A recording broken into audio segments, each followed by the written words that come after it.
If you remember our last class, we were discussing, the dying declaration.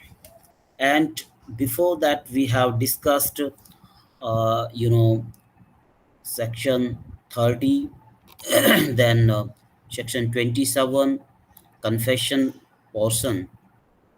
On the confession portion also, there is one case that we have not discussed, and that is Bodhraj versus State of Jammu and Kashmir 2002, 8 SCC 45.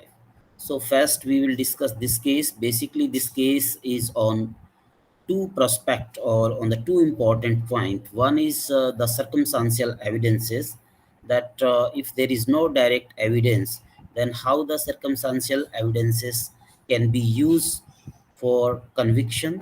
And second thing is that when a recovery is made, when the police get the the remand of the accused, and accused made the confession, and in this confession, the recovery happened of certain weapon that is used in the assault or that is used in the commission of the offense, then how much, or what much of the information can be used in case of the circumstantial evidences, and how that information is used in conviction of the offender.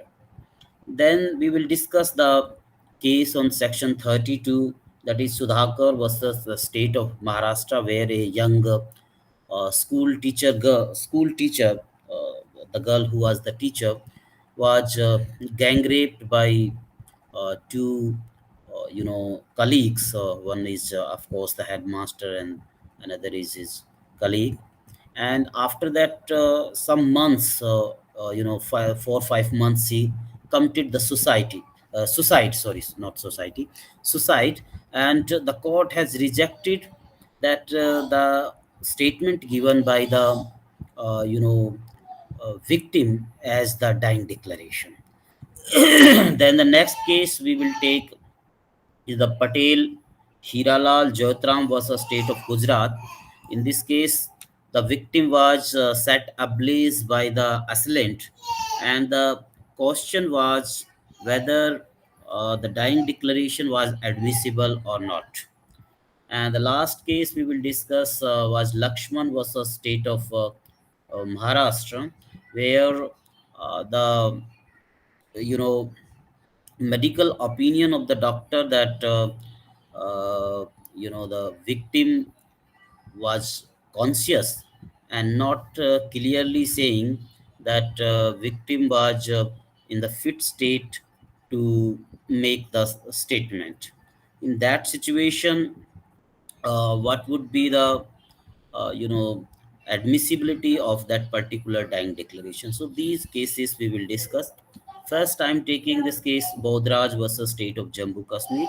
And at many point of time we have discussed that we have to see every case from the perspective of the 5 points that I have told at the beginning of the classes. That means the facts, the case history, issue, arguments, and the decision.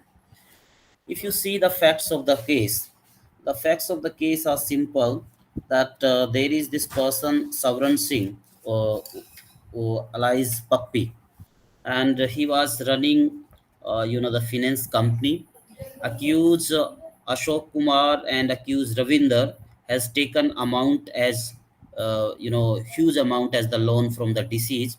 And just to have to, I'm making brief the facts, just to settle down these things, they have, conspire with some other person, and then they had made a plan. So they approached to Mr. Savran Singh Puppy, and there they said that they want to settle the account, and they even want to purchase some land. For that, some Darshan Singh also came into the office of Savran Singh. And then this person, the Ashok, left for some time. Then these 3 4 person, went to the hotel where they had lunch, and then they went to see the land. When they approach to a particular land that these accused want to purchase from Savran Singh, there some more person came with the weapon, and then they beat this Sovereign Singh, or you can say victim, and these two accused were not rescued. Rather, they left the victim and run away from this place. And then, this victim has died, and all the case, the investigation was started. When the investigation was started, they found the persons who were actually involved in this assault. But the main or the important things before the investigating agency was that how to establish the conspiracy between accused 1 and accused 2, that means the Ravindra Kumar and Ashok Kumar, because they had made the plan, and they gave the information that at this particular place this Sovereign Singh will came and you have to beat. Otherwise, the person who assaulted the victim, they have no enmity with the victim, and so whole conspiracy has to be proved. And for that, the remand was also get. In the para 5, you will find that the recovery of various weapons used by the assailant were pursuant to the disclosure made by the accused Bodhraj, Bhupender, Subhas, Rajesh, who actually assaulted, uh, because they have the conspiracy with Ashok Kumar and Ravinder, the prime accused. And so some weapons of the assault were also recovered. So this was the fact. Now see the case history. Basically, the case that we have in our case material is from the Supreme Court, and Justice Arijit Pasayat has wrote this judgment.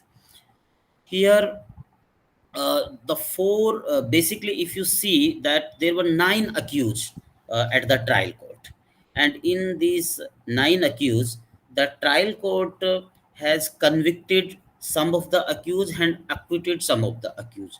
Ravinder Kumar, Ashok Kumar, Rajesh were convicted by the trial court, and Bodhraj, Bhupender, Subhas, Rakesh were acquitted by the trial court, but later on convicted by the High Court.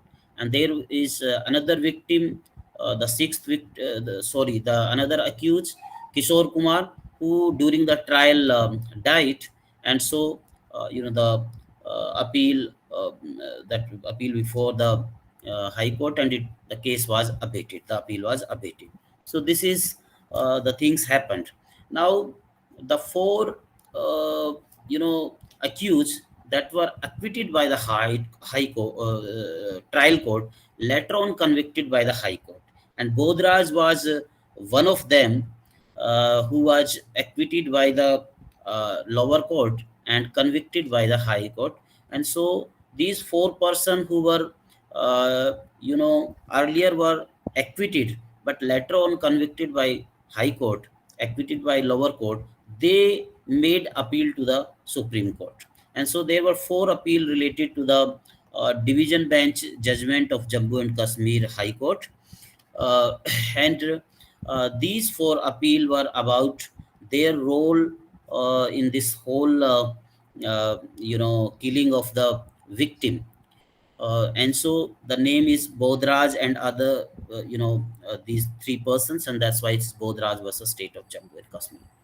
Now the issue is that if you read para number 5 here, you will find that the recovery of various weapons were made by the assailant, who were made pursuant to the disclosure.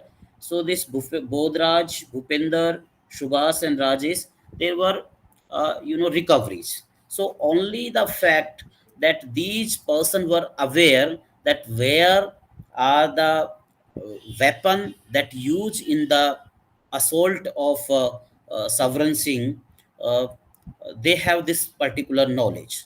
And so as per their the disclosure, as per their statement also, only the portion that covered under the section 27, so that can only be used. So the whole issue was that whether the knowledge, or whether the fact that these four accused have the knowledge of the weapon used in the conspiracy, used in the killing of that person, is sufficient to convict these four persons. And here, you know, in para number 7, you will find that uh, in order to attach a vulnerability of the judgment of the High Court, several points were argued by the learned counsel of the accused person. It was pointed out that there was no evidence of any conspiracy. The only witness, Kapoor Chand, who is alleged to have stated before the police about the conspiracy, was not examined. Even the investigating officer admitted that there was no direct evidence of conspiracy. There was no evidence collected against the accused person to link them in the crime. And so, whether this much of the evidence that is in the record as per the section 27, where there is no direct evidence, in case of the circumstantial evidences, can this much of the information is sufficient to convict the accused is the prime issue before the court.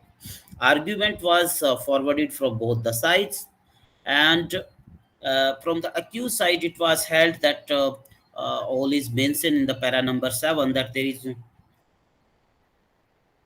no direct evidence. Even the witness Kapoor Chand was also not examined, and so there is the fallacy in the judgment of the High Court was uh, argued.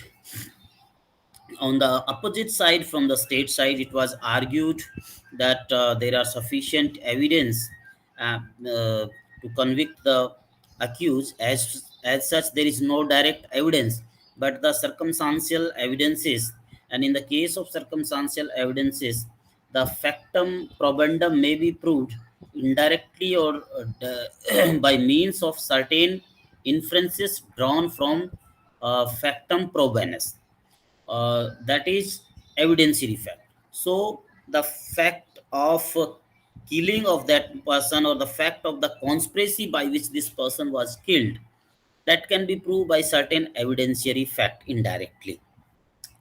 In the para number 9, that is after 7, you will find the, yeah, law related to how to prove, in the case where there is no direct evidence and only the circumstantial evidences are there. The two line I want to read in this particular para, that before analyzing the factual aspect, it may be stated that for a uh, crime to be proved, it is not necessary that crime must be seen to have been committed, and must in all circumstances be proved by direct ocular evidence. That means in every case it is not necessary that a eyewitness has to be present before the court. Those persons who had seen its commission, the offense can be proved by the circumstantial evidences also, and the principal fact or the factum probandum may be proved, or you can say the principal fact can be proved by the evidentiary fact. So, factum probandum may be proved indirectly by means of certain inferences drawn from the factum probanis. Then in the para number 10, it can be consistently laid down by this court that where case rests scarcely on the circumstantial evidence, the inference of guilt can be justified only when all the incriminating fact and circumstances are found to be incompatible with innocence of the accused or the guilt of any person. Just give me 1 minute. There is some person on my door.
Sorry for interference. So, in case of circumstantial evidences, all the incriminating fact are to be found, and if they are incompatible with the if they are incompatible with innocence of the accused or the guilt of any person, that means the inference of guilt can be justified. Now, the facts or the evidentiary fact that are available are just the discoveries that is made on the uh, disclosure of these persons. On the para number 18, there is this uh, examination of the evidentiary value of those discovery of the weapons used in the assault. Emphasis was laid as a circumstance or recovery of weapon of assault on basis of information given by the accused while in custody. The question is whether the evidence relating to the recovery is sufficient to fasten the guilt on the accused. Section 27 of Indian Evidence Act is by way of proviso to the Section 25 and 26, and a statement even by way of confession made in the police custody which distinctly relate to the fact discovered is admissible in evidence against the accused. Sorry. The word so much of such information as relate distinctly to the fact thereby discovered are very important, and the whole force of the section concentrate on them. Clearly, the extent of information admissible must depend on the exact nature of fact discovered to which such information is required to relate. The ban as imposed by the preceding section was presumably inspired by the fear of the legislature that a person under police influence might be influenced to confess, or by the excess of the undue pressure. If all that required to lift the ban be the inclusion of confession of information relating to object subsequently produced. Now, this latter part of this para, you can read it, but the whole law relating to the discoveries and the confession made in the police custody, because that confession made in the police custody or the confession made to the police officer under section 25 and 26 is not admissible. So in that case, only so much of such information that relates distinctly to the fact thereby discovered is admissible. And in the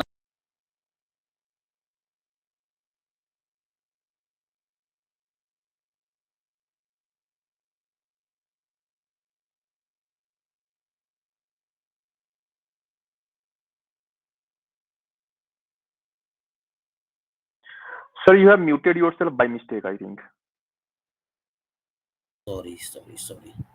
sorry. So I was reading para number 18, and in para number 18 there is a whole law relating to the that circumstance on recovery of weapon of assault on the basis of the information.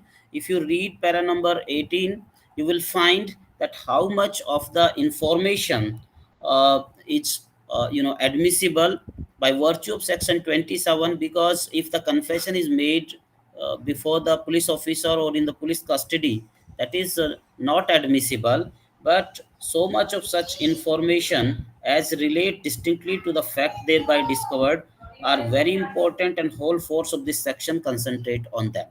Then after reading para number 18, you will find the certain points in your favor. Then come to the para number 30, 31. Sorry, 31 is talking about that last scene theory. And because direct evidence is not here, and so we have to take all the evidences that are possible, and by connecting these all evidences with the evidentiary theories, so that we can say that the chain of the evidence is complete and it is sufficient to convict the accused. The last scene theories come into play where the time gap between the point of time when the accused and the deceased were seen last alive and when the deceased is found dead is so small that the possibility of any person other than the accused being the author of crime became impossible. It would be difficult in some cases to positively establish that the deceased was last seen with the accused when there is a long gap and the possibility of other person coming in between exit. In absence of any positive evidence to conclude that the accused and deceased were last seen together, it would be hazardous to come to the conclusion of the guilt in those cases. In this case, there is positive evidence that the deceased A1 and A2 were seen together by the witness. PW 14, 15, and 18 in addition of the evidence of PW 1 and 2. So, as per the last evidence theory, if there is a very small time gap, the person that was seen alive with the alleged accused, and after that, in the small interval, this person was found dead. So there is always the presumption that this person has caused the death of this. Even in the trial court, in the ROC case also, trial court has convicted the parents of the ROC Talwar famous case, because as such in that case also there was no direct evidence, there was no eyewitness who seen that the parents have killed the ROC. But the last scene theory, that she was living with her parents, and before her death she was alive with the parents. So as per the last scene theory, they have the chance to kill them, and so in that only fact and some other evidentiary fact, this last chain theory was one of the basis of the conviction. Later on the high court has reversed the judgment.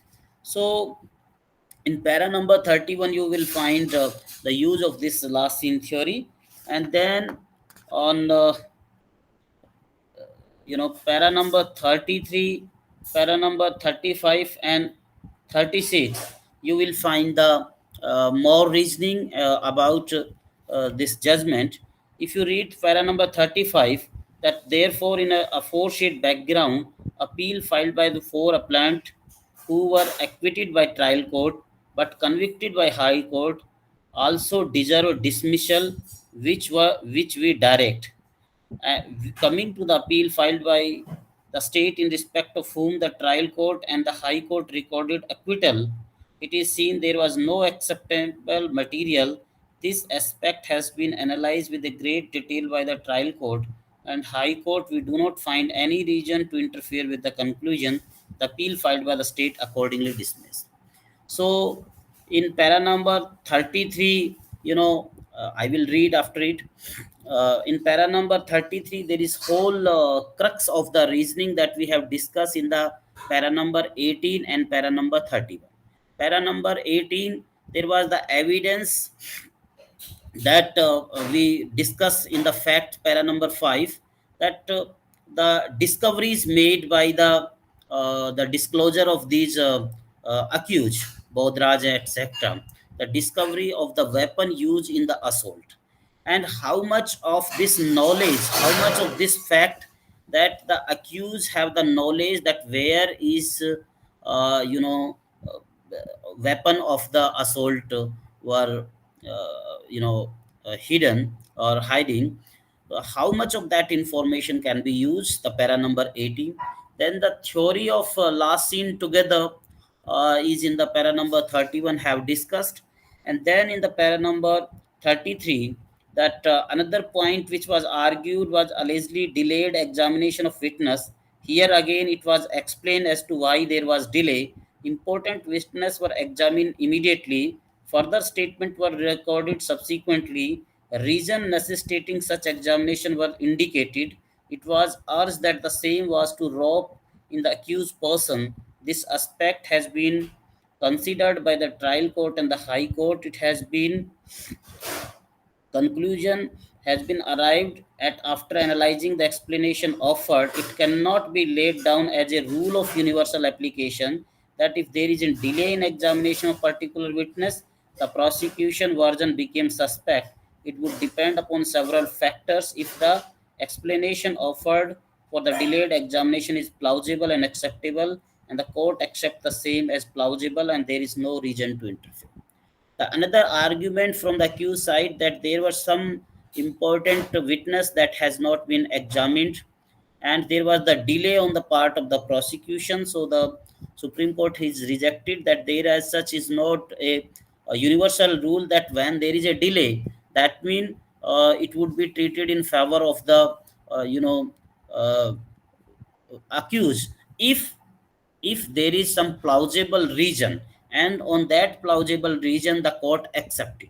In this case, why there was the delay in the examination of the some important witness has been explained by the some reasons by the from the prosecution side, and we find that these reasons were plausible. And so in that light we cannot say that because there was delay, so that means the prosecution story is the cooked, etc. So all these circumstantial evidences, the last in theory, the knowledge of the weapon used in the crime, and the non-delaying, etc., were as per the circumstantial, because the whole case squarely fall on the circumstantial evidences. The Supreme Court said that we dismiss the appeal from the accused side, and even we dismiss the appeal from the state side also, where they filed the appeal before the Supreme Court against those persons who were acquitted by High Court and the lower court. So both the side appeal were rejected in this case. If you see that uh, this particular case is very important, and whole para 18 is of much important, that in case when the whole case is rest squarely on the circumstantial evidences, in which there is the important role of the section 27, that is about the discoveries made or the knowledge of the weapon of the assault. So that is also form the chain of the circumstantial evidences and can play the important role for prosecution to prove the guilt of the accused. Yes. So this is the end of this case. If you have any question, any query with respect to this particular case, Bodhraj versus the state of Jammu and Kashmir, you can ask me. Yes, guys. Mr. Abhimanyu,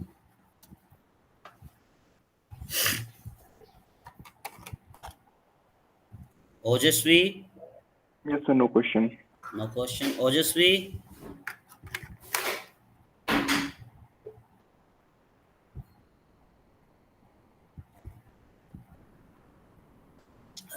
Mr. Satpal Yadav, Mr. Satpal,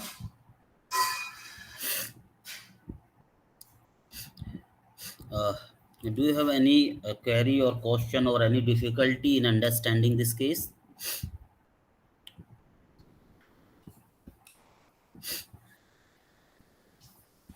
Okay. So with that, I'm coming to the the next case that is in our today's agenda. See, even we have discussed the dying declaration, the section 32 clause 1, the Kushal Rao case also we have discussed, and today we will discuss some more cases on the the dying declaration. In the Kushal Rao versus state of Bombay, we discuss in the detail that how the dying declaration has to be analyzed, and the court has to judge that whether it is a true version. And in Kusal Rao there were three dying declaration, and that is in the short interval, so there is no possibility of tutoring. The whole law actually is laid down that if these were the circumstances, then there is less possibility of tutoring. There is greater, you can say, or trust that the dying declaration is the true version of the story. And so when there is short time interval after the incident the victim made the dying declaration, so there is no chance of tutoring. If there are more than one dying declaration, and these two three dying declaration are in the same line without any inconsistency, that also shows that it was the true version. Because the very important principle is that the court has to ensure that it is the trustworthy, it is the true account of the incident. And so certain things that factors can be taken into the consideration in the Kushal Rao versus state of Bombay, para number 16, if you still remember, there were some points in that if these things were present, then there is greater possibility that the dying declaration is trustworthy and the true version. Okay, now I coming to the next case, that is Sudhakar versus State of Maharashtra, 2006 SCC 671, and Justice R.P. Sethi wrote this judgment. See, the story, or you can say the facts of this case are really very horrifying. And if you see that a young aspirant girl was died in consequence of the rape that was committed on her, the gang rape, and then later on she committed suicide. But justice was not done in this particular case. And even after declaring or you can say convicting, acquitting the accused, the court has observed that prosecution has not promptly uh, you know uh, cover the story. And so because of the lack of evidences and all that delay and lacunas, the accused were released. Story is really very horrifying. You can even cannot imagine that there is a young girl whose age was 20 years, and she was working as a teacher in the Jila Prishad Primary School in Banegaon, Maharashtra, at monthly salary of 300 rupees. So she was this Miss Rakhi. The girl was working in a Jila Parishad Primary School, and the timing of the school was from morning to the 12 o'clock on the Saturday 9/7 uh, 1994. As such, she came as usual. And after that, uh, you know that 12 o'clock in the afternoon, all student gone back to their home. And so the appellant, the headmaster and his co-teacher colleague came into his room, and they forcefully subjected to the sexual intercourse by the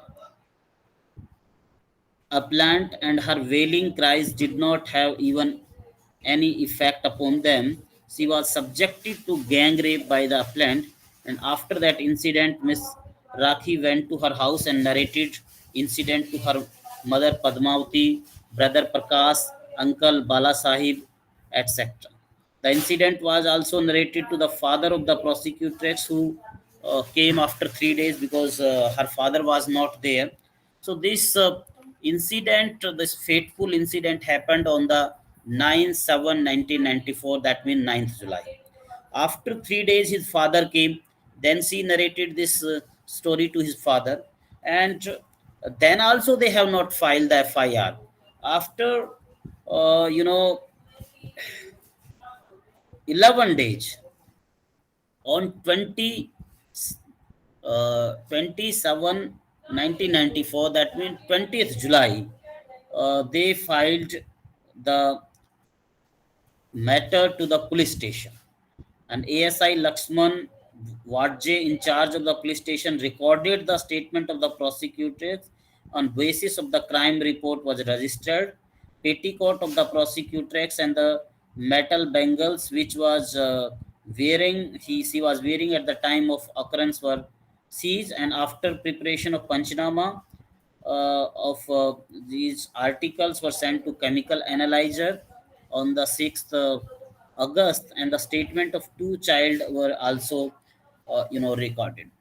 Then the statement that was recorded by the police officer on this 20th July.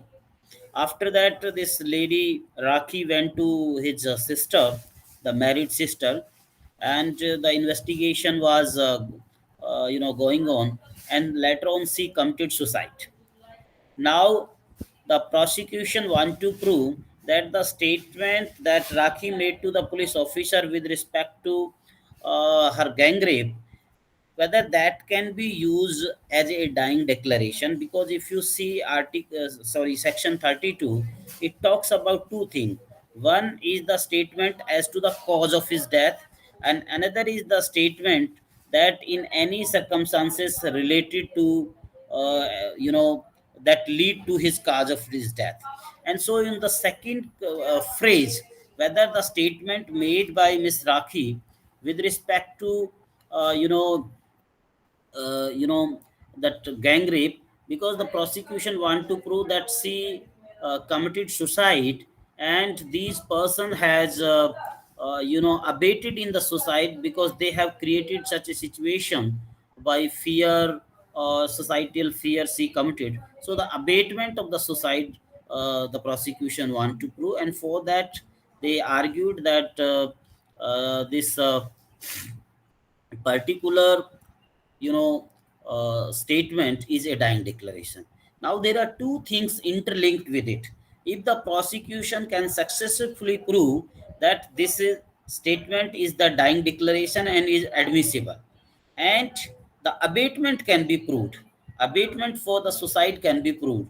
If the abatement can of the suicide can be proved, so that mean we can say that even the gang rape can also be proved. But if this statement is not relevant, because as such the statement given before the police officer, you see section 161, section 162, it has no relevance. Only when it covered under the dying declaration it has the relevance, because she is no more. So to whom the prosecution can examine before the court, and so there is the great difficulty before the prosecution. If you see section 32 clause 1, that when the statement is made by a person as to the cause of his death, or as to any of the circumstances of transaction which resulted in his death. And that's why it's not talking about that it only related to the culpable homicide or murder, unlike in the UK, their dying declaration can only be used in manslaughter case. Here it can be only be used when there is a question related to the death comes, that how the death was happened.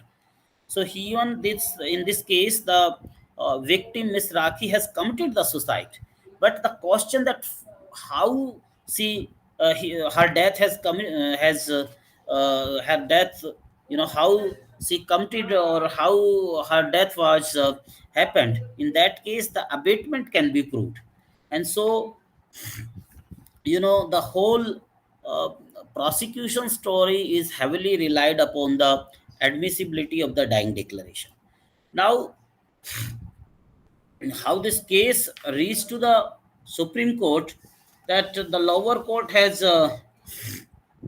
you know yeah, just give me one.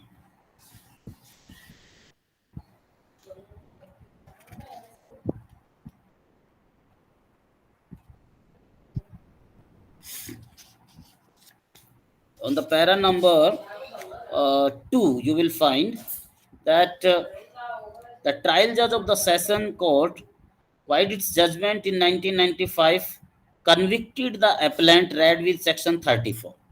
So trial court convicted both the headmaster and the co-accused of Ms. Rakhi on the gang rape read with section 34, and sentenced each of one them to the rigorous imprisonment. Then later on, uh, you know, criminal appeal was filed by the plaintiff and was dismissed, while the order impugns this appeal. Not satisfied with the finding of the court below, the appellant have preferred the present appeal with prayer of setting aside the conviction, and because the High Court has not, the criminal appeal was dismissed by the High Court, and so these person has approached to the Supreme Court. So this is the case history. Now here the whole issue is the admissibility of the statement as an dying declaration. So the statement that is made by the Miss Rakhi to the police on the 20 uh, July 1994 with regard to the gang raping her or the incident of gang rape by the headmaster and the co-teacher, and whether this particular statement can be treated as a dying declaration or not. Now here the whole question rests on the premises or the scope of the section 32 clause 1.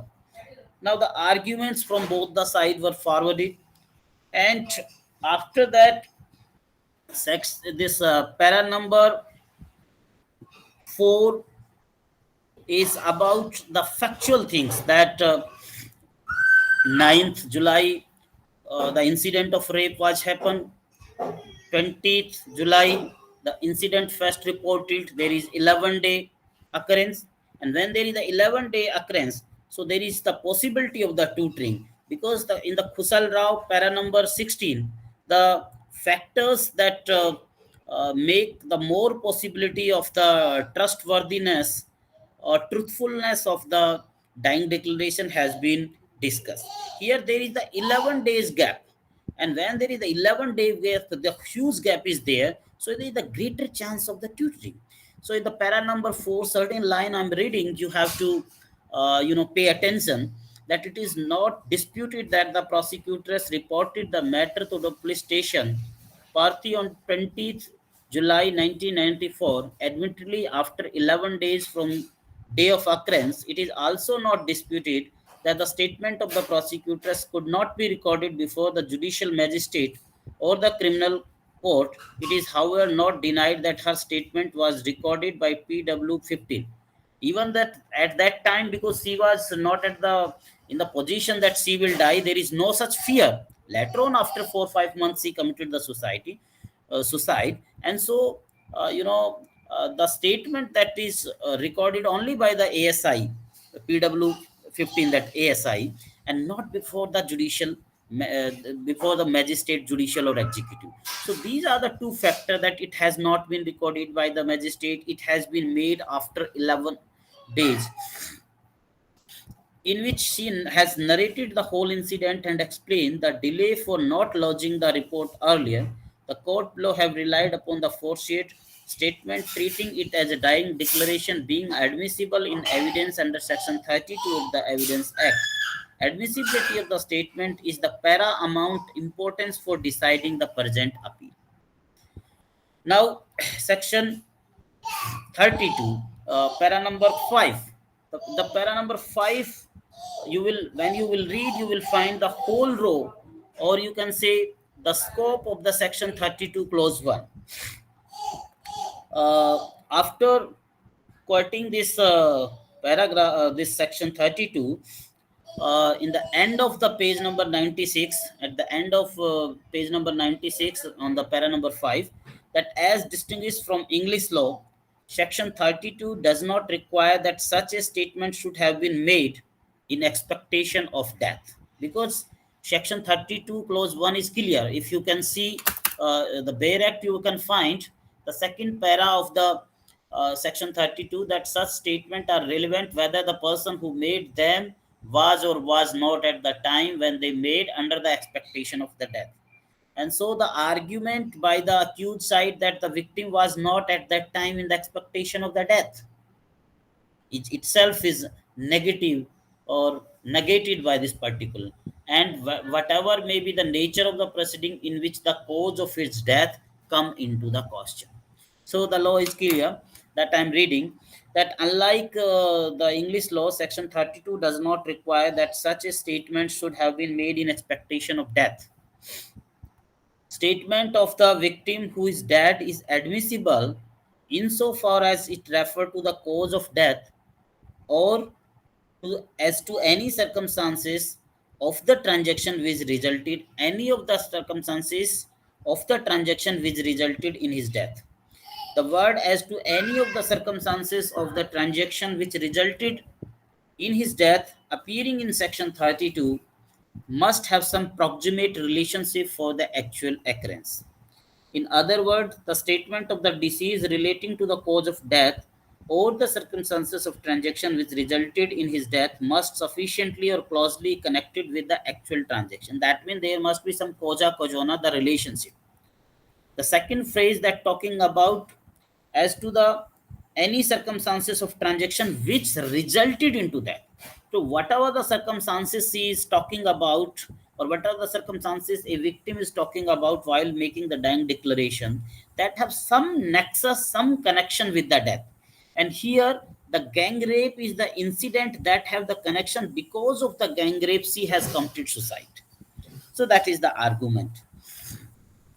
Due weight is required to be given to the dying declaration, keeping in the view the legal maxim nemo mortuus presumptor mentari. The man will not meet his maker with his mouth lie, and then the whole thing is written that we are not concerned about. On the para number 6, now there is examination of the dying declaration that made by the victim Miss Rakhi. That in the case, the statement of prosecutrix exhibit P59 does not directly state any fact regarding the cause of her death. At the most, it could be stressed to say, referring to circumstances of the transaction. Cause of death, as such, it is not clear. So the first phrase in the section 32, clause 1 is not applicable. But the transaction, any circumstances of the transaction that later on resulted into her death, in that phrase, we can stretch out our thing. The phrase circumstances of transaction was considered and explained in the Pakla Naral Swami, and then there is whole para that observed by the court in Pakla Narayan Swami versus Emperor by the Privy Council. The circumstances must be circumstances of transaction, general expression indicating fear or suspicion, whether a particular individual or otherwise, and not directly relating to the occasion of death, will not be admissible. But the statement made by the deceased that he was proceeding to the spot where he was in fact killed, or the reason for so proceeding that he was going to meet a particular person. Many times I gave this particular example that you have said that I'm going to meet my friend, and after that it was found the that the person was dead. So this only statement that you made that you are going to meet that particular friend is also relevant as per the dying declaration. So that is observed in the Pakla Narayan Swami, that invited by such person to meet would each of them be circumstances of transaction, and would be so whether the person was unknown or was not the person accused. Such an accused might indeed explanatory of exculpatory of the person accused. Circumstances of transaction is a phrase, no doubt, that conveys some limitation. It is not as broad as to analogous use in the circumstantial evidence, which include evidence of all relevant facts.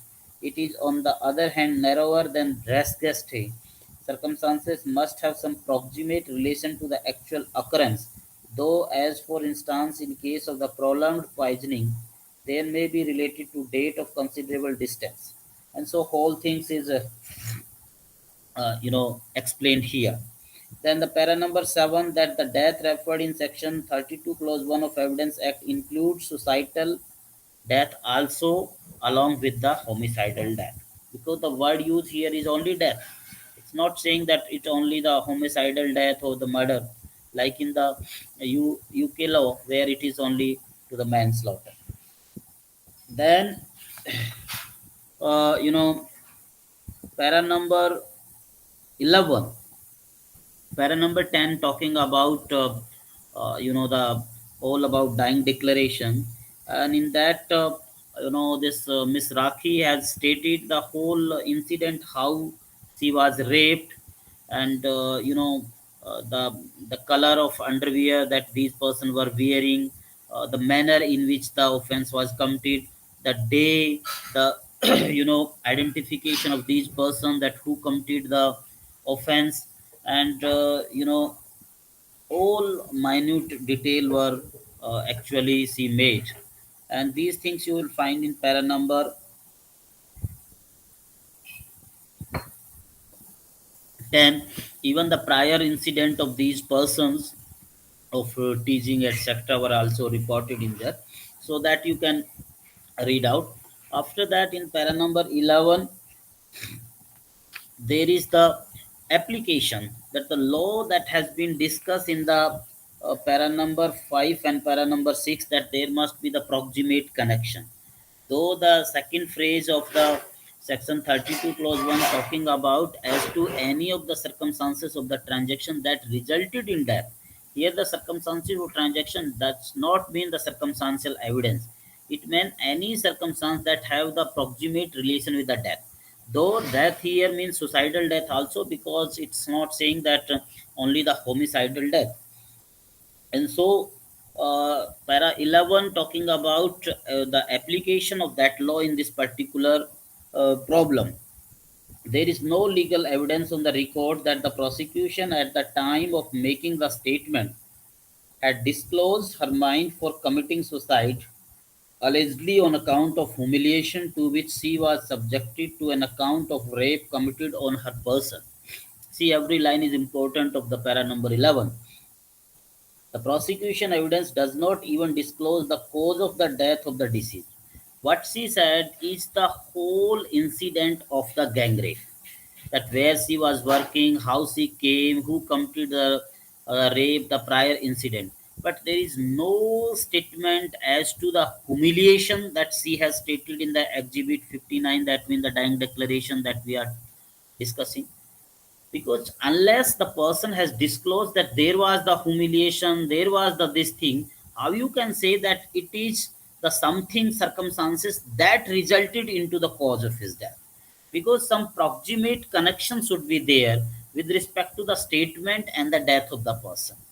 Rape hua, this is a fact, but because of that rape there was the humiliation, there was the any other things by which or in consequence of that the lady was committed the suicide. That was proximate relation has not been established.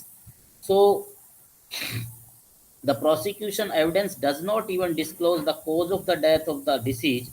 The circumstance stated in Exhibit 59 do not suggest that the person making such a statement would, under normal circumstances, commit the suicide even after 5.5 months.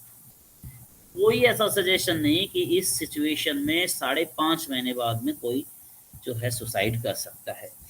And the High Court was therefore not justifying in relying the Exhibit 59 as dying declaration, holding that the said statement was in series of circumstances of transaction which resulted in death of the accused. The conviction of the person accused of the offence cannot be based upon the conjecture and the suspicions. Statement Exhibit P59, if not treated as dying declaration, then there is no cogent and reliable evidence which can connect the accused with the commission of the crime. So the Supreme Court has rejected that in the Exhibit 59, that is dying declaration, and the High Court has relied on that dying declaration. In that, there is nothing that shows the connection with the suicide of this young lady. There is no fact or the things that is suggested that there was the humiliation, and there is no possibility that in such situation a woman can cause the suicide. That is also after 5.5 months, after that means 6 months. And so the proximate connection is absent, and so as to the circumstances of the transaction that resulted into death, phrase is also not satisfied, and so this statement cannot be treated as a dying declaration. When the Supreme Court has rejected to treat this statement as dying declaration because it not coming in the confine of the section 32 clause 1, there is no other evidence that can uh, you know be used to convict these person for the abatement.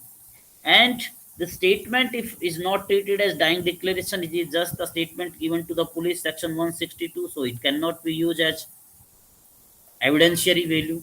Lady, she is no more, so she cannot be examined, and so these person even were acquitted by the Supreme Court on the charge of the gang rape and on the charge of the abatement to the society. There is another fact that I have missed, that there is some vital witness that were hostile. This fact is also you can find on the para number. Uh, this para number 2. Para number 2, there is to fact that this PW 15, PW 14, etc. They were also turned, uh, you know, except these, government people, other witnesses turned hostile. So because of these things, these person were, you know, acquitted. And in the para number 12, you find that we are therefore of the opinion that the prosecution has failed to prove beyond reasonable doubt that the appellant had committed the forcible sexual intercourse with Ms. Rakhi on 9th July 1994 under the circumstances as narrated in Exhibit P59, and relied upon the court's below. The appellant cannot be convicted and sentenced merely on the suspicion, and so that person was uh, set free. And then para number 14 is of the importance. Even after convicting the person, the Supreme Court also observed that in this case there is no prompt action was taken on behalf of the prosecutors, because the incident happened in 9. So at most she has to file the report to the 10th of July or 11th of July. After 11 days she filed, and then because her father also came 3 days after that, they have to. So without the prompt action, anything cannot be proved, and then definitely some primary witnesses are also turned hostile.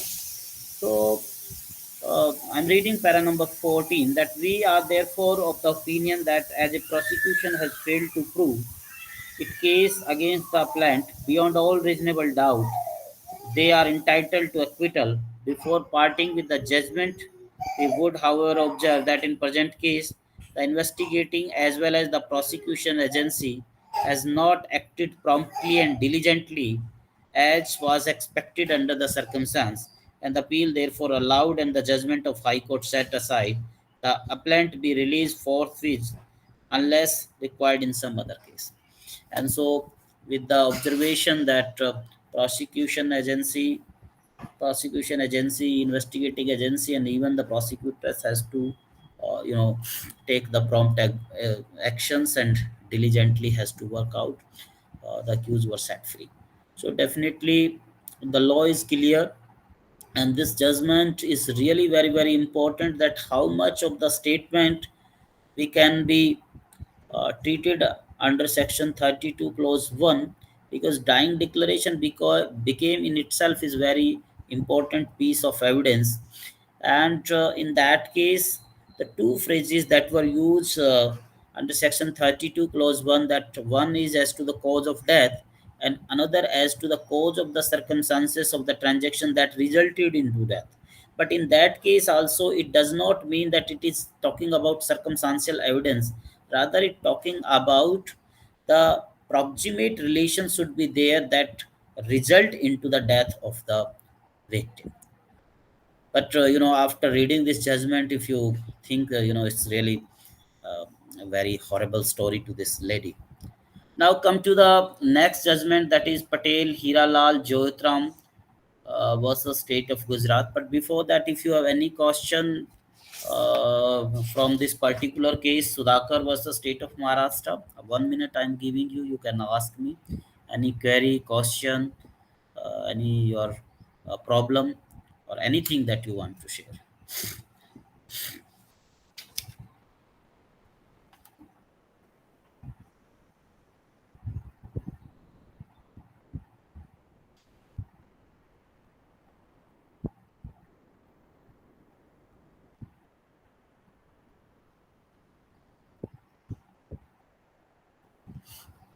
Yes, Yasmin. Yasmin Malik.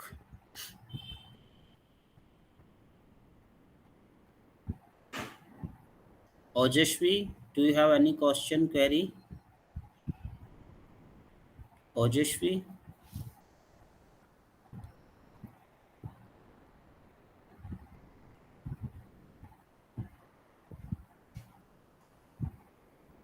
Miss Ojeshwi? Kunal Raj? Mr. Kunal Raj?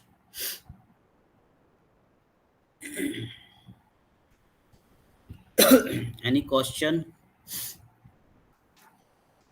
Any problem that I or anything that I should explain on this particular case?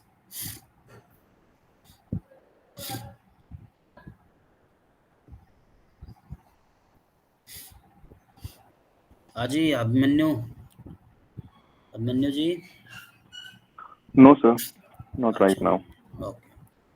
So next case I'm taking Patel, Hiralal, Joitaram. See, the facts of this case are very simple. That there is this lady Asa Bain, and she was the one of the seven daughters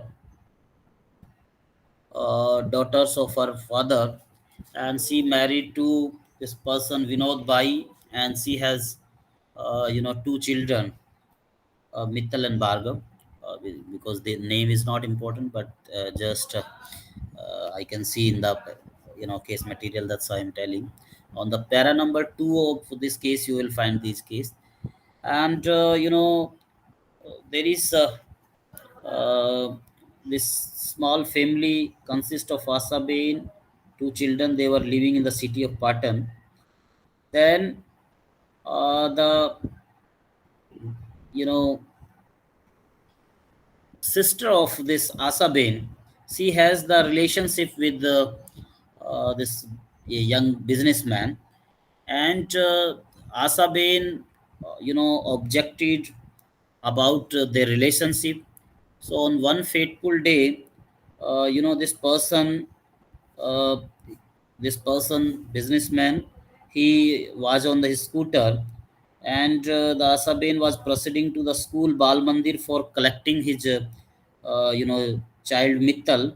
So there, this person said that why you are spreading rumors with me and my girlfriend that used to be her sister, Asabain's sister. So he questioned her for spreading the canard that he and Sarda Bain had an illicit relationship, and in doing a plant then a plant this person, he take a can of the that combustible liquid, and he poured on the आशा पे, पूरा वो liquid उसने डाल दिया, and then by the lighter filmy style में he set ablaze her, and because of that fire, she got injuries. Then the some persons nearby, they came for the rescue, and then later on she was transferred to the hospital, and in the hospital she made the statement, and later on she died. So the statement that made in the hospital, that after her death was to be treated as a dying declaration, and the question is that whether that statement she made, whether that has to be treated as a dying declaration or not, because there is a problem that when she made first, she mentioned the name as a Lalchan, that Patel Hirachan, son of Lalchan. Later on, she corrected that Patel Hirachan Joitra. So there is some inconsistency in that, and because of that, this question came up to the Supreme Court. The judgment you will find very beautiful, and in the literary style it is written, because it is written by Justice K.T. Thomas. Then the executive magistrate, on the incident happened on the 21st October 1988 in the morning 10 a.m., because these fact that the time gap between the statement made by the victim is very important, because these were laid down in the Kusal Rao, that if very less time period is between the dying declaration and the incident, that there is a greater possibility of the truthfulness of that dying declaration. So this incident happened in the morning 10 a.m., around 10 a.m. And on the on the same day, on the 20th October 19, FIR was registered on basis of the statement of the Asabe. When the police officer came, the statement was recorded. On that statement itself, the FIR was registered.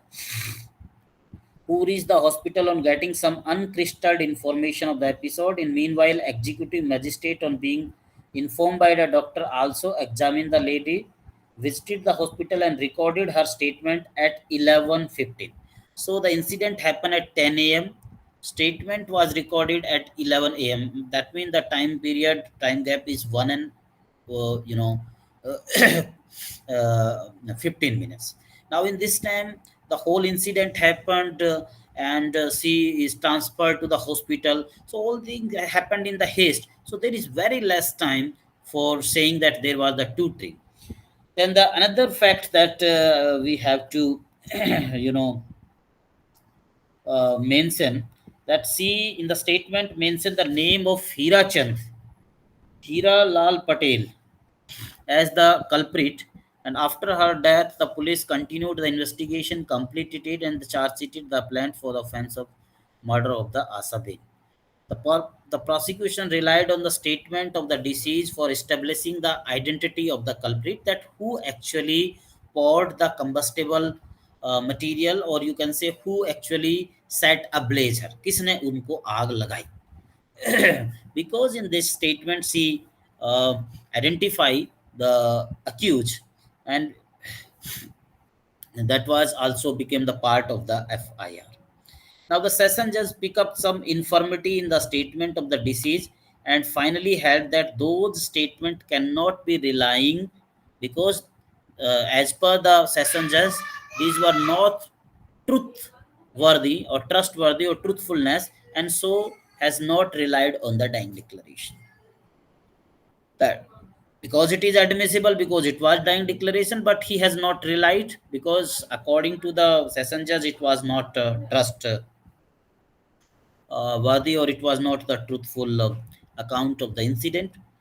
This you will find on the para number 8. Then in the para number 9, the division bench of High Court, after re-evaluating the evidence, came to the conclusion the trial court has grossly erred in rejecting the statement of the decision, that the reason of advancing the trial court were in the erroneous, and that no court would ever came to the conclusion relying on this. And so the High Court came to the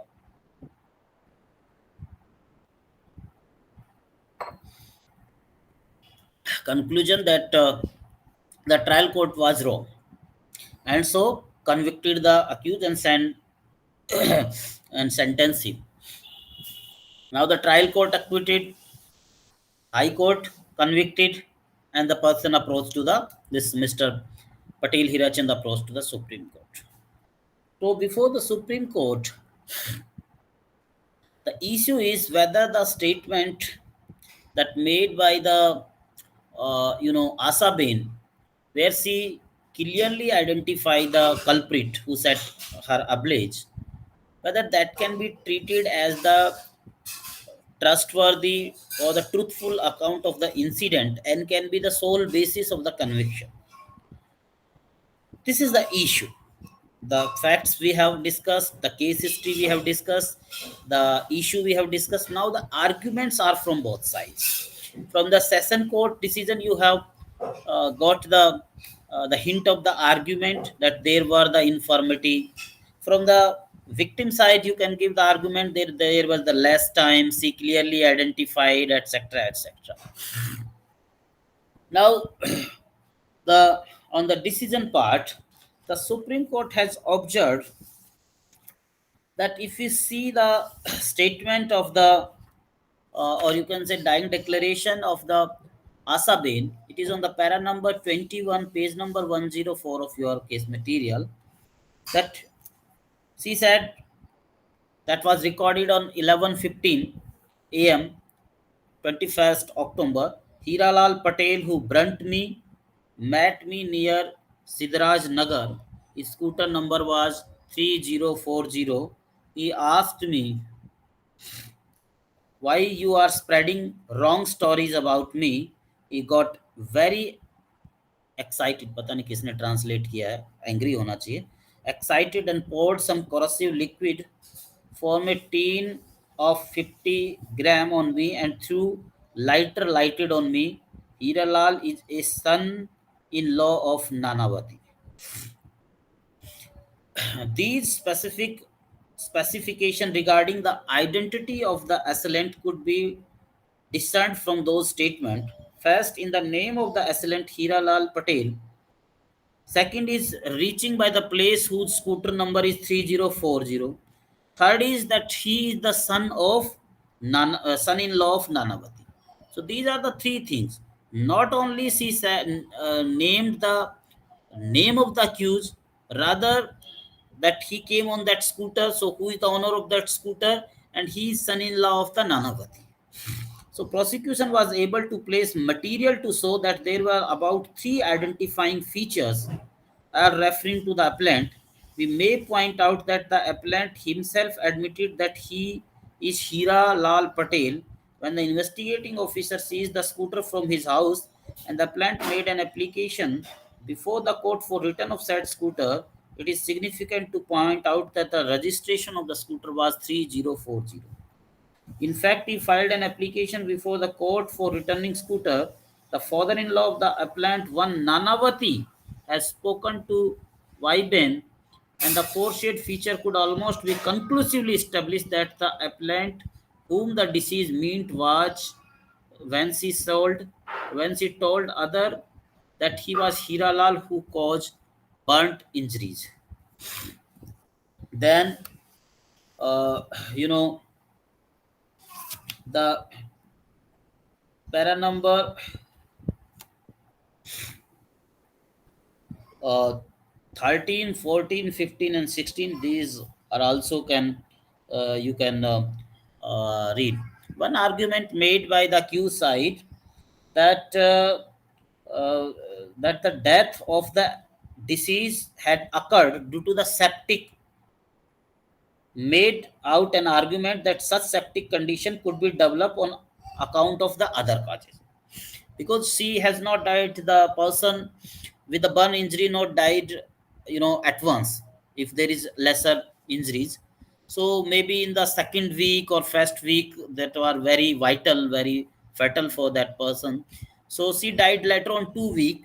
And so the argument that she was not died because of the burn injury but because of some septic thing, the Supreme Court has rejected on the para number 16 that mere possibility of other causes supervening during her hospitalization is not safe premises for deciding whether she could not have died due to the burn sustained on the 21st October 1988. The cause of death can be determined on broad probability. In this context, we may refer to the passage from Modi Medical Jurisprudence and Taxonomy dealing with death by the burns. As earlier mentioned, death may occur within 24 to 48, but usually the first week is more fatal. In sportive cases, death may occur after 5 or 6 weeks or even the longer. So sometime the death may be caused in 24 to 48 hours. Then the first week is very fatal. If someone survives, then he can may die in the first week. And some person even die after fifth or you can say 5 or even a week, 5 weeks or 5 6 weeks or even the longer.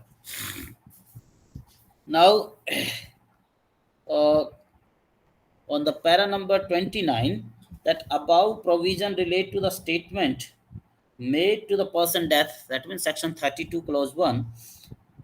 Two categories of statement are made that we have already discussed. I am not repeating these. And then the whole thing is discussed here, that as the possibility of getting the maker of the statement in flesh and blood has been closed once for all endure, should be how to include the statement of that person within the sweep of the subsection and how to exclude thereupon. Admissibility is the first step. Once it is admitted, the court has to consider how far it is reliable. Once the test of reliability is found positive, the court has to consider the utility of that statement in the particular case. And then on the para number 32, the last line I'm reading, that when subsequently she was confronted by the investigating officer with sad description to confirm it was Hiralal, son of Lal Chand, who set her to fire. She made the correction by saying that she made a mistake inadvertently and that it was Hiralal Joitaram who did and not the Hiralal Lal Chand. Thus, the exhibit 67 is inextricably intertwined with the episode in which she was burnt and eventually died of such burn. Looking at the exhibition 67 from the above perspective, we have no doubt that the statement fall within the ambit of the section 32 clause 1, and we therefore agree with the conclusion of the division bench, it is on the para number 33 of the High Court, that the prosecution succeeded in proving beyond reasonable doubt that the appellant was assailed who set Asa Ben ablaze. And so, when the Supreme Court has relied, as the High Court has relied, because the prosecution has, sufficiently proved, because the dying declaration is clear, the identity of the accused is clear, the name of the accused, who is having the scooter number 3040, who is the son-in-law of the Nanavati, and the correction that she has made is very, clear. And so, when the statement as such, the dying declaration is admissible and it is reliable, then this is the sufficient evidence. And so, accused were convicted by the Supreme Court. So, is it clear, or should I have to explain some more things? So, facts of this case, that how the lady, how she was ablated, case history, trial court acquitted, High Court convicted, Supreme Court convicted. Issue whether the dying declaration is reliable or not, because there were some infirmity as per the trial court. High Court said that there is no infirmity. The identity of the accused is well established. There are three things that establish the identity: name, bearing scooter number, and he is the son of law of Nanavati. Arguments from both sides, that no, there was infirmity, he may die, she may died after septic condition, etc., whole were rejected. And the judgment, that because the things observed in the section 32 and the 33, and along with the reliance on the judgment of the High Court, the Supreme Court has convicted the person. So these things. Do you have any question, any query, anything? Yes, please. जो बचे हैं वो तो बता सकते हैं. ओजस्वी, क्या हो रखा है तुम्हें, बोल क्यों नहीं रही हो तुम, आज पता नहीं.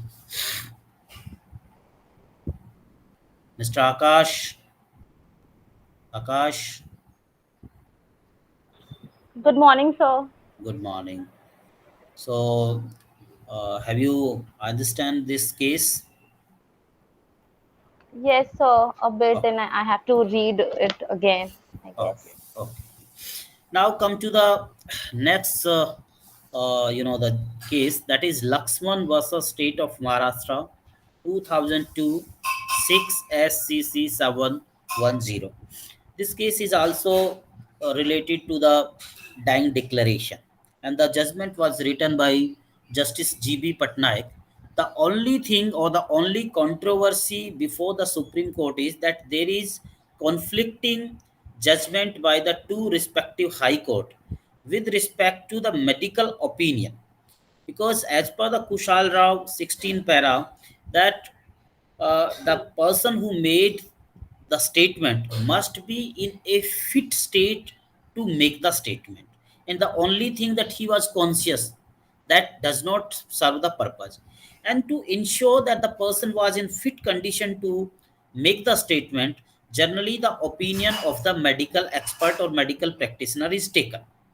Okay, so on this point there is two conflicting judgment, and just to remove that controversy, the that the judgment was the point was made to the Supreme Court and then to the constitutional bench.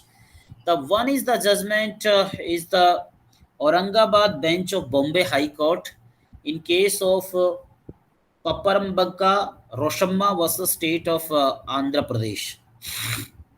1999 7 SCC, you can find in the first para of the judgment. And in this, it was contended that since the certification of doctor was not to the effect that the patient was in the fit state of mind to make the statement, the dying declaration could not have been accepted by the court to form the sole basis of the conviction. On the behalf of the another judgment is three judge bench, another high court, uh, Kohli Chunnilal Savji. Kohli Chunnilal Savji versus State of Gujrat. And here it was relied upon this court that if the material on the record indicate that the deceased was fully conscious and was capable of making a statement, the dying declaration of the deceased thus recorded cannot be ignored merely because the doctor has not made the endorsement that the deceased was not in fit state of mind to make the statement in the question. Since the two aforesaid decisions expressed by the two benches of three learned judges are somehow contradictory, the order referred the question to the constitutional bench. And before the constitutional bench, there is this limited question that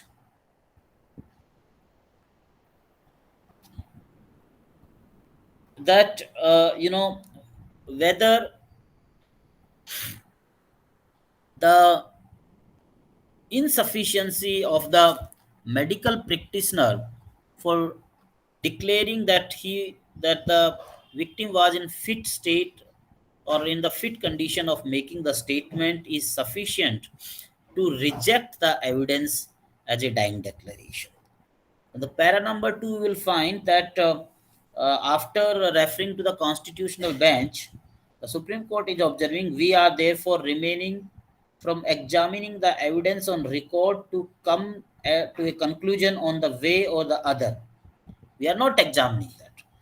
We are restricting ourselves consideration to the correctness of the two decisions referred in the supra. So that means the which approach is proper, whether the approach in the Aurangabad bench of Bombay High Court in Paprambaka Rosamma versus the state of Andhra Pradesh, or Kohli Chunnilal Savaji versus state of Gujrat. And there in the para number 3, the whole jurisprudence related to the dying declaration has been discussed, that what is the purpose of dying declaration, and there are two things. One is the admissibility of the dying declaration, and the second thing is about the reliability or the truthfulness of the dying declaration. The admissibility of dying declaration, like in the Sudhakar versus state of Maharashtra, we have that the statement made by the Miss Rakhi was not admissible because it was not dying declaration. It was not covered by the first phrase of section 32 clause 1, not even the second phrase of the second 32 clause 1. The second thing is about the reliability, and the reliability question was in the the Patel Hiralal Joitaram case, that the statement made by the Asaben, as such it is the dying declaration, there is no issue because the statement is about the cause of her death, that this person has ablaze. But whether this is a reliable, trustworthy or not, that was the question. Here the whether the medical opinion is insufficient to say that he was not he was in the fit condition, only saying that conscious, in that situation whether it affect the reliability, and you can say how it affect the reliability, is the question before the Supreme Court. So here the para number 3 discuss about that position, and in the middle of para there are some lines that I found very very important, and I'm reading these lines. Normally, therefore, the court, in order to satisfy that whether the deceased was in fit mental condition to make the dying declaration, look up the medical opinion. So whether the person was in fit condition of dying declaration, medical opinion leta hai. But where the eyewitnesses state that the deceased was in the fit conscious state to make the declaration, the medical opinion will not prevail, nor can it be said since there was no certification of doctor to the fitness of the mind of the declarant, the dying declaration is not acceptable. A dying declaration can be oral or in writing, and any adequate method of communication, whether by words or by sign or otherwise, will suffice provided the indication is positive and definite. In most of cases, however, such statement was made orally before the death ensues and reduced in the writing by someone like a magistrate, doctor, or a police official. Then there are some other lines where it is proved by the by the testimony of the magistrate that the declarant was in fit to make the statement even without the examination of doctor. The declaration can be acted upon provided the court ultimately hold the same to be voluntary and the truthful. A certification by doctor is essentially a rule of caution, and therefore the voluntary and truthful nature of declaration can be established otherwise. So court has observed that as such that the person was in fit state in the mind while making the dying declaration. In that case, the medical opinion is taken. But when the eyewitnesses gave that he the statement that he was in the fit state, in that case, that medical evidence can be, will not prevail. And so, in this particular case, when the person, when the the magistrate who recorded the statement has the declaration that the victim was in the fit state to make the statement, and so in that situation the medical opinion will not prevail. The medical the doctor opinion or certification is essentially a rule of caution, and therefore truthful and voluntary nature of the declaration, if it can be established otherwise, then that is also sufficient. Now the court has applied this particular ruling or this particular law that they have laid down, or you can say have explained in the para number 3, in the particular situation in both the cases in Pambranka Rosamma versus state of Andhra Pradesh and Kohli Chunilal versus state of Gujarat. And in Pambraka, that since the certification of doctor was not to the effect that the patient was in the fit condition to make the statement, the dying declaration could not have been accepted, was rejected by the Supreme Court, and say that a true position was law laid in the Kohli Chunnilal Savji versus state of Gujarat. That means that if the material on the record indicate that the declaration of the deceased, that the deceased was fully conscious and was capable of making the statement, the dying declaration of the deceased, the recorded cannot be ignorant merely because the doctor has not made the endorsement that the statement that the deceased was not in the fit state of mind to make the statement upon the issue. So this is the fit thing. With this, the dying declaration portion we have covered, and now we will discuss. There is a small portion of opinion of third person when relevant. So provision from section 45 to 51 we will discuss, and then there is a very small case of Ram Narain versus state of UP, that whether the opinion of the third person can be the sole basis of the conviction or not. Because in that case, the issue was whether the accused has kidnapped the victim or not, and for that there is only one evidence, that is the ransom letter that this accused has written. So the this writing expert the writing expert has analyzed the writing of the letter of ransom and the writing of this person, and established that the letter is written by the same person. And so whether this much of the evidence is sufficient for the conviction or not, that we will discuss. Now come to the opinion of the third person. The provisions from the section 45 to 51. These are very, very small provisions we will discuss. See, it is in the group of opinion of third person when relevant, you can find out. Section 45, opinion of expert. See, there are two persons that the two nomenclature you will find in these provisions under the group opinions of third person. One is the opinion of expert and another is the opinion of the third person. What is the difference? Suppose there is a dispute about the writing, that this particular writing on this particular paper, whether this is written by me or not. When it is examined by an writing expert, the the evidence of the writing expert, the testimony of the writing expert will be the opinion of the expert. But the person like you, to whom I always write a letter, or who actually saw me to the writing, these are known as the third person. So they may not be the expert, but the person like as a student, your CR, we have the suppose the era is not of the mobile, but very uh, 20-30 years ago. So we used to have letter, and so every letter the Abhimanyu has to got from me have the same writing, even he has not saw me. Okay, so he can also give the evidence, and that would be relevant in this particular section, in this particular group.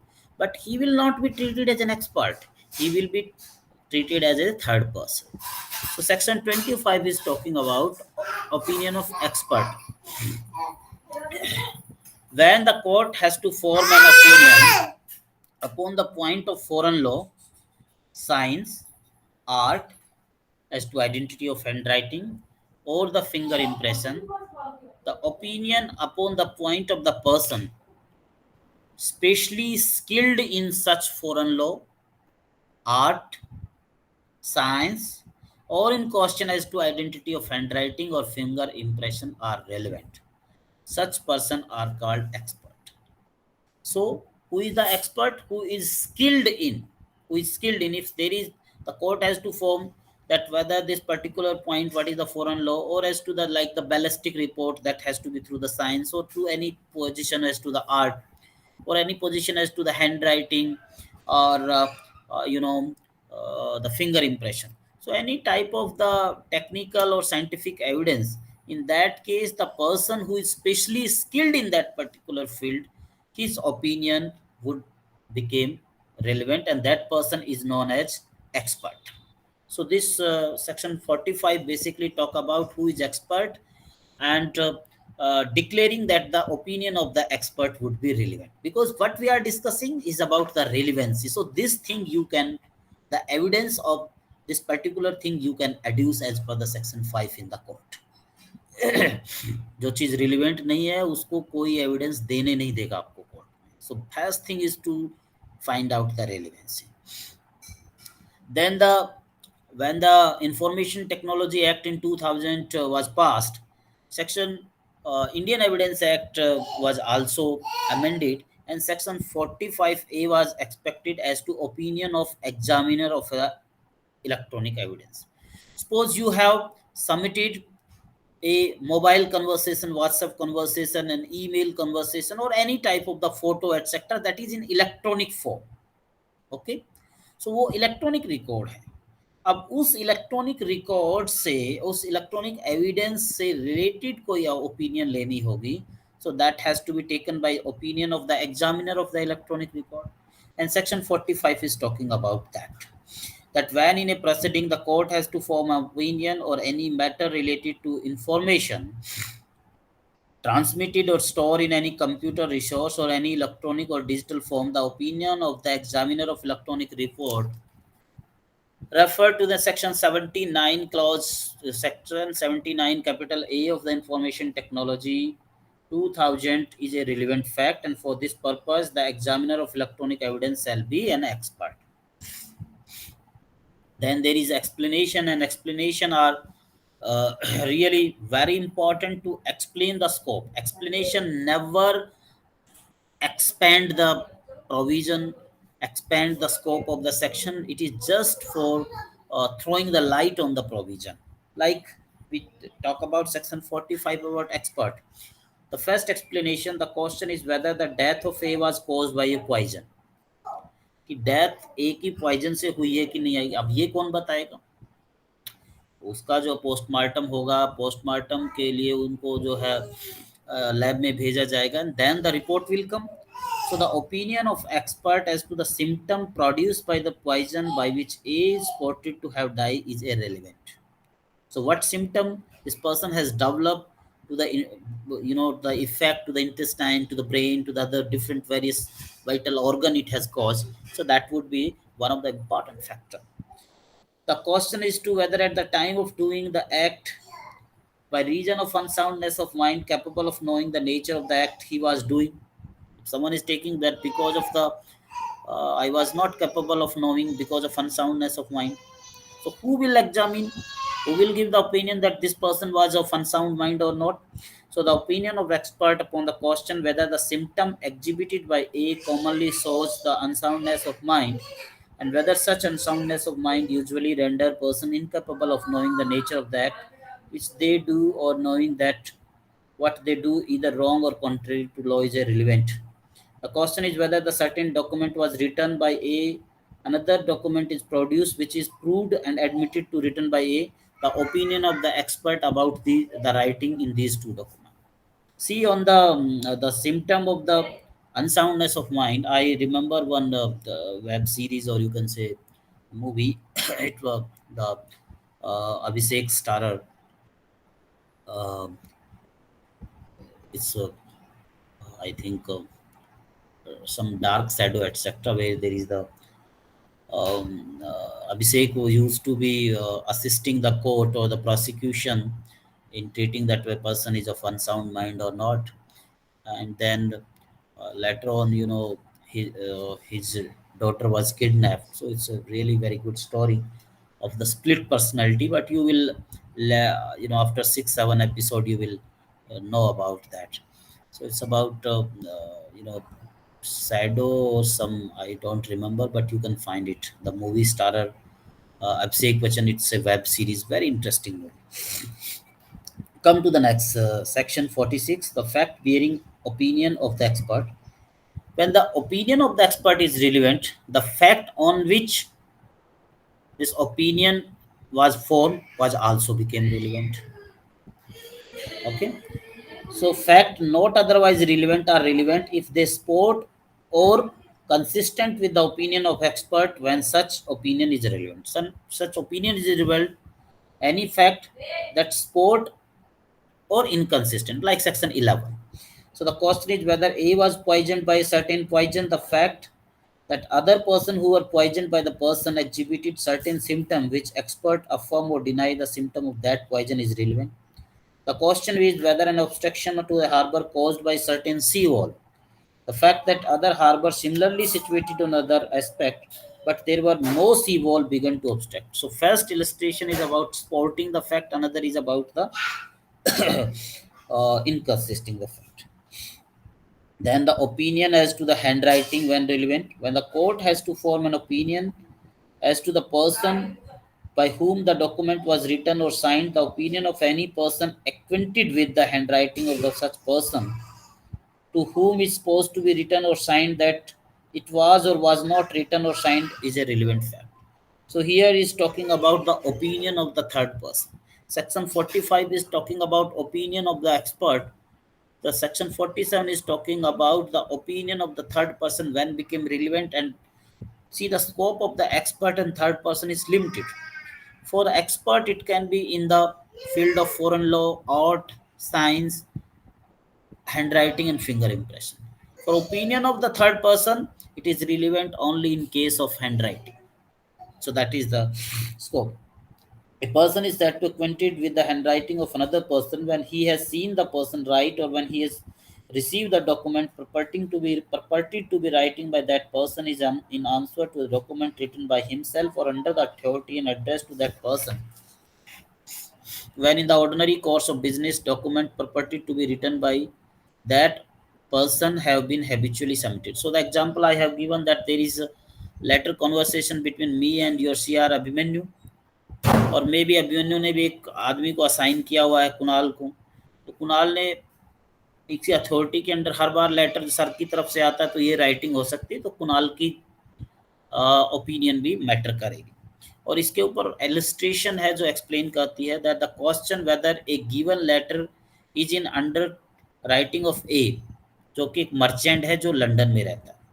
तो ये क्या करता है कि जो ये merchant है London वाला, ये बी को एक लेटर लिखता है जो कि एक मर्चेंट है कलकत्ता, और बी अपनी ड्यूटी दे रखी है डी, जो कि बी का ब्रोकर है, तो be habitually submitted these letter to the written by a for the purpose of advising him thereupon. अब जो बी जिसको लेटर आते हैं, इसका ब्रोकर, इसका क्लर्क सी, इन सब की ओपिनियन रिलेवेंट हो जाएगी। Section 47A, opinion as to electronic signature. So electronic signature, when you will read in in upcoming semester about the information technology, that electronic signature issue करता है certifying authority CA, और certifying authority जो है, तो किसी person का ये particular electronic signature है या नहीं है, इसकी ओपिनियन जो है सर्टिफाइंग अथॉरिटी, जो कि इलेक्ट्रॉनिक सिग्नेचर सर्टिफिकेट देती है, वो कर सकती है। So that is relevant. Now opinion as to the right, custom etcetera when relevant, so we discussed it with the section 1248। When the court has to form an opinion as to the existence of any general custom or right, the opinion as to the existence of such custom or right of the person who would be likely to know of its existence is relevant. Like the right of a villager of the right of the villagers of a particular village to use the water of a particular well is the general right, and so they can give the evidence. So their opinion would be relevant by virtue of section 48 to the existence of right or custom. Then section 49, opinion as to the usage tenets when relevant. So the tenets of a family, usage, etc., if there is a question of that, in that case, when the court has to form opinion as to usage tenets of any body of a man or family, the constitution and government of any religious or charitable endowment, the meaning of words term used in a particular district by particular classes of person, the opinion of person having the special means of knowledge therein.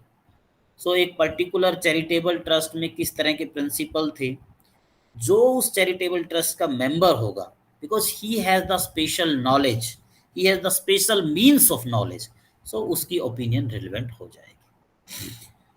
Section 50 about the relationship, and it's very important. अभी किसी का two person A and B, A is the man and B is the lady, women,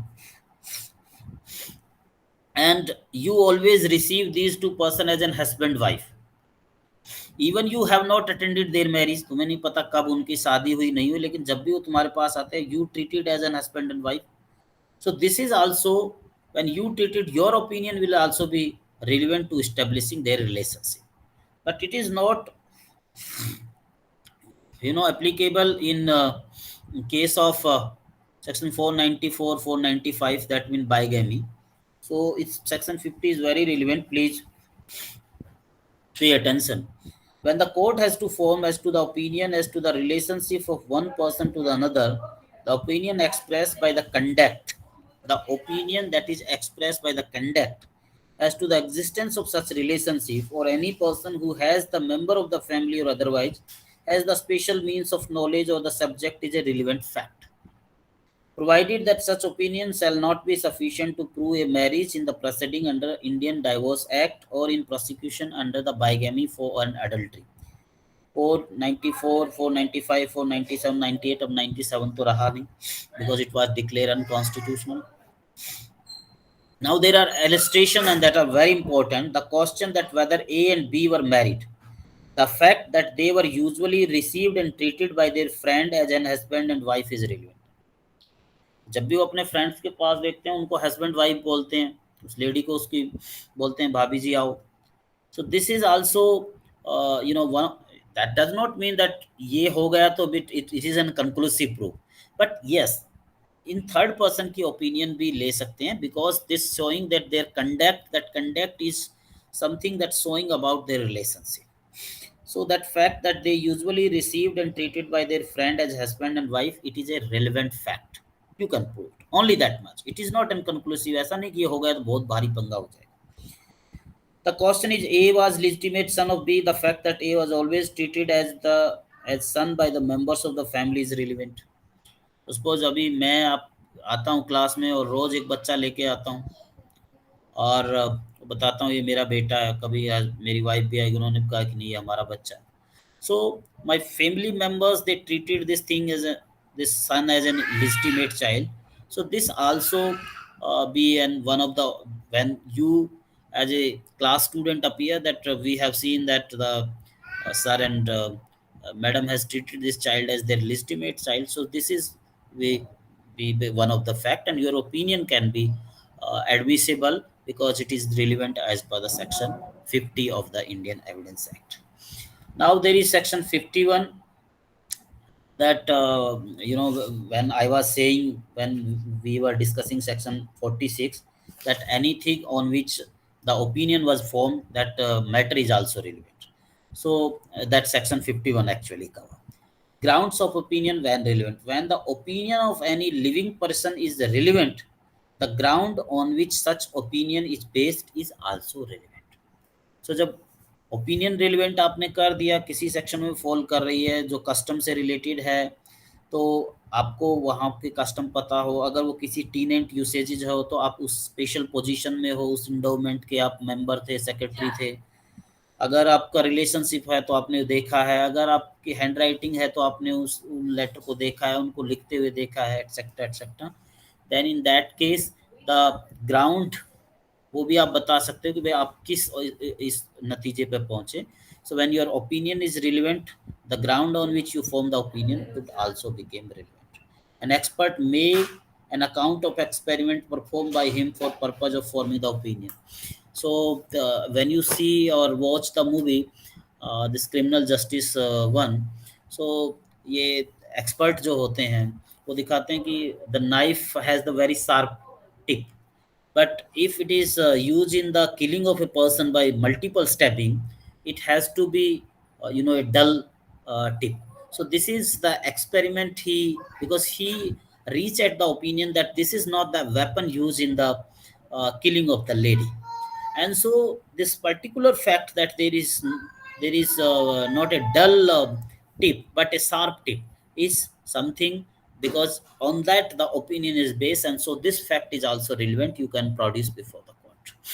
Because section 5, section 136 is very clear that the judgment would be only the relevant fact, and in the court you have to only adduce the evidence that is on the relevant fact and no other. आपने trials में देखा होगा in different movies and other, that when you want to adduce the another opposite counsel say that no, you cannot see how it is relevant, and then judge has to decide that whether it would be relevant or not. Sometimes they ask from you, so uh, the objection overruled or the objection sustained, it's depend on the case.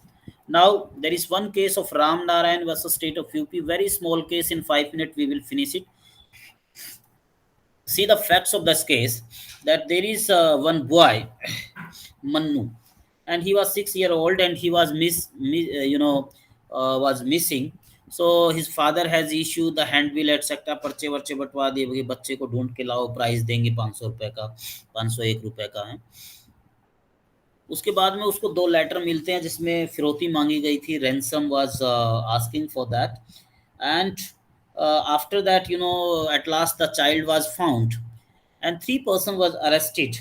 One is Ganga Baksh Singh, another is Chandra Bhushan Singh in the village Pandepur district Kanpur. The investigation of these cases revealed that the appellant Ram Narayan was responsible for kidnapping and wrongfully confining the said child, and that it was he who sent the 2 anonymous letters to the demanding ransom. All three persons were prosecuted under section 363, 368, 384 and 511 of IPC. The trial court convicted Ganga Bux and Chandra Bhushan Singh on the section 384, 511 IPC. On appeal, the convicted by the convicted person, the learned second temporary session judge Kanpur came to the conclusion that the offence under section 368 had not been established beyond the reasonable doubt, and with result, the Ganga Bux and Chandra Bhushan were acquitted. The appellant Ram Narain conviction for offence was, however, upheld. So the case is that the small baby of 6 year Manu was kidnapped by these three persons and the ransom was demanded.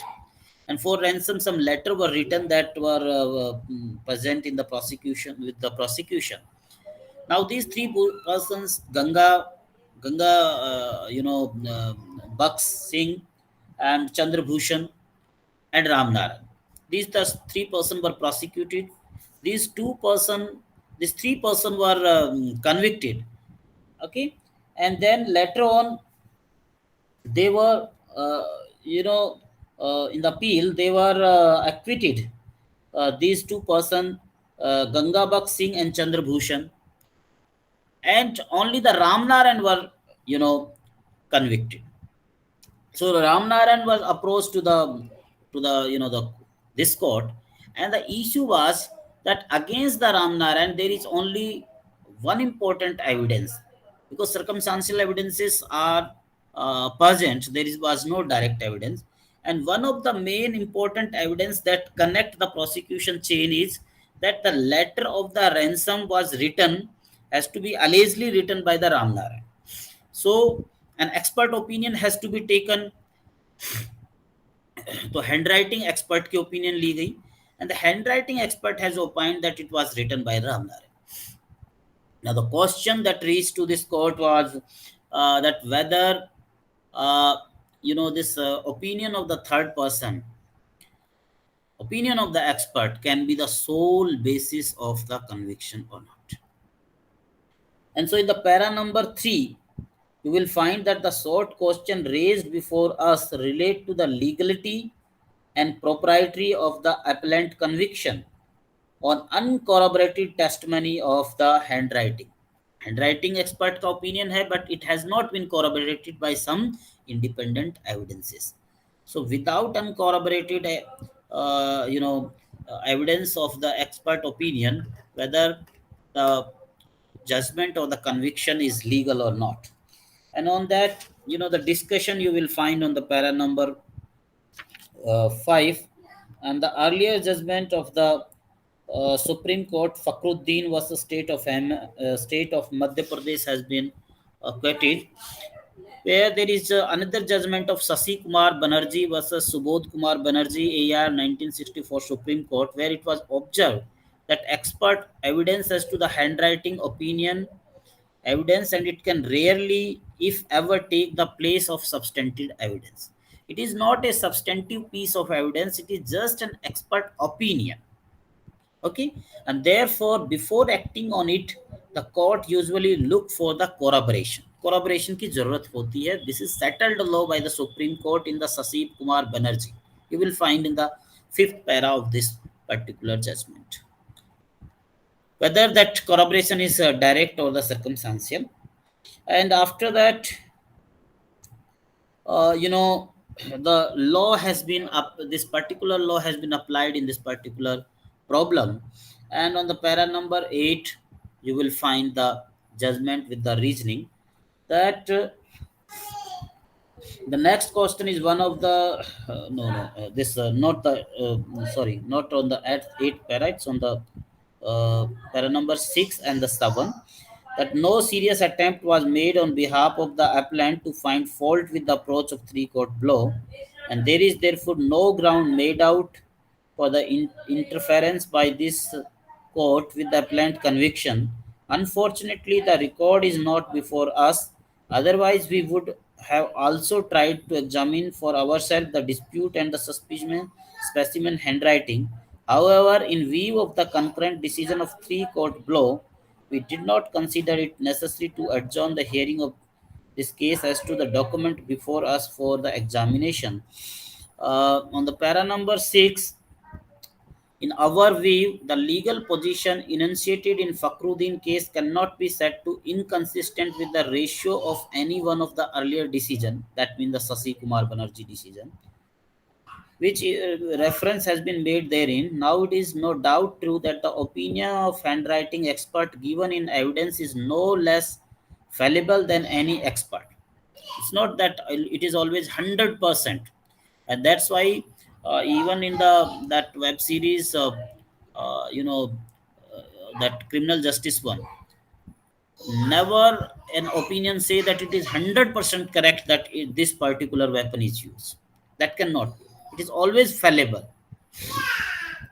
But this opinion evidence which is relevant may be worthy of acceptance if there is internal or external evidence relating to the document in question supporting the view expressed by the expert.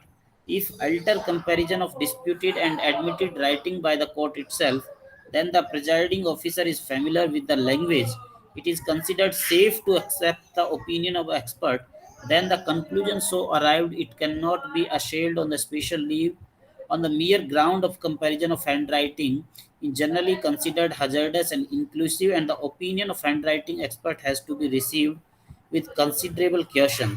The question in each case fall for determination on the appreciation of evidence, and unless some serious infirmity or grave failure of justice is shown, the court normally refrain from reappraising the matter on the appeal by the special leave. The trial court, in this case, agreeing with the principle of law enunciated by this court, compared with the relevant document and arrive with the conclusion that all letter written on the one hand, and the learned session judge on the appeal after referring the comparison disputed and specimen himself compared these writing with help of the expert opinion and came at the definite conclusion that the disputed handwriting uh, tally with the specimen handwriting.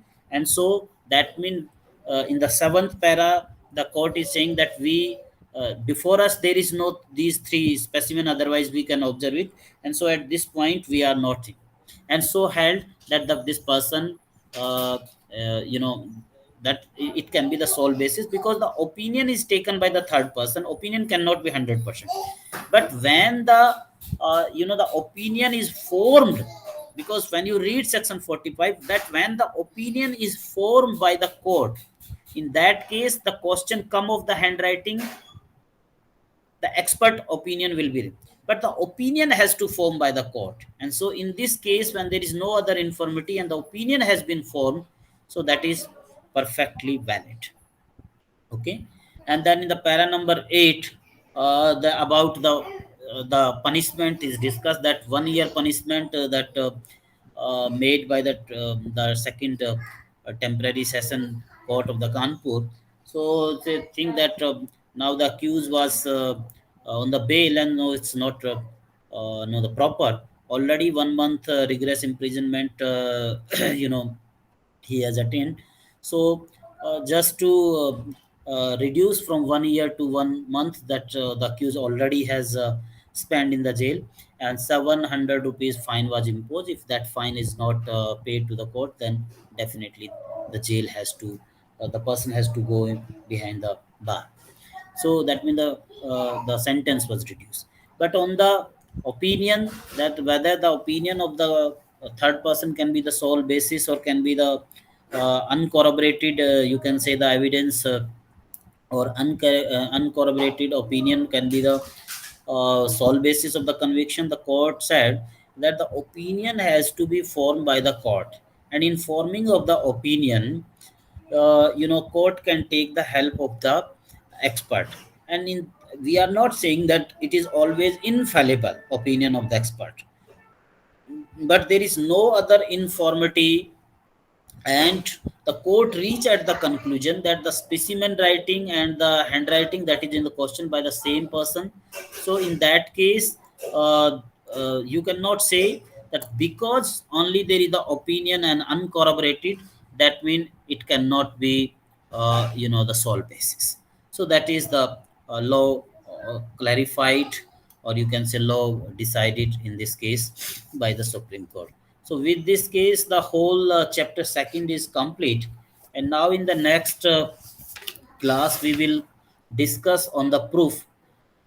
This is the homework to you guys. You have to read section 56 to 58, section 115 to 117, section 122 to 129, section 59 to 78, and 91 to 92.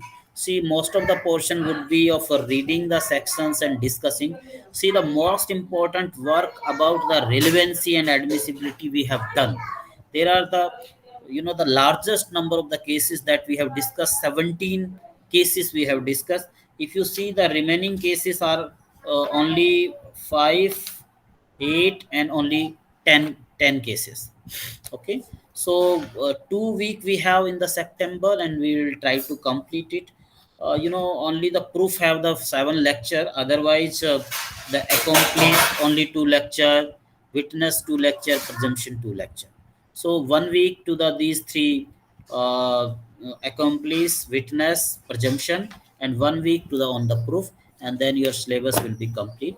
So with this remark, I'm leaving now. If you have any question, any query with respect to the evidence law, with respect to the the cases we have discussed, with respect to the provisions we have discussed, I'm giving you 1 minute. Please, revert back. So, can you tell me the sections which we have to read?